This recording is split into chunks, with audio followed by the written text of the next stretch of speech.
In today's video, I'm going to teach you how to connect Slack to Confluence. We'll walk through connecting the official Confluence app inside Slack so you can get page previews, notifications, and quick actions without leaving your channels. You'll just need access to your Slack workspace. Some organizations require an admin to approve apps, so if you see an approval notice, that's normal. Start by opening your browser and going to app.slack.com.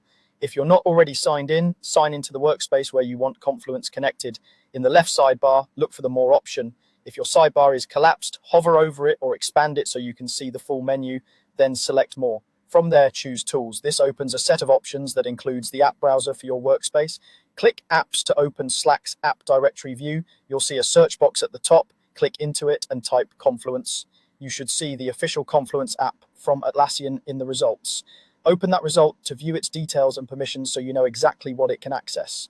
On the Confluence app page, click Install. Slack might briefly show a loading screen while it prepares the connection. Next, click Add to Slack. This begins the authorization flow that lets the app post in channels, send you notifications, and connect to your workspace.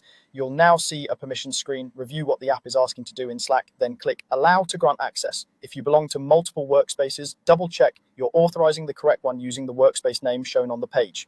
After you allow access, Slack confirms the installation. You should see Confluence listed under Apps in your sidebar, and you might receive a quick welcome message from the app. That's a good sign the connection is complete. A few tips as you wrap up. If you don't see the apps option, you may be in a restricted view. Try widening your window or using the search bar at the top of Slack to find Confluence. If your team manages apps centrally, you may see a request sent to an admin. Once approved, the steps resume from the same point. And if you use more than one Confluence site, the app can be configured to surface content from the site your team works in most. That's it. You've connected Slack to Confluence and you're ready to work faster right from your channels.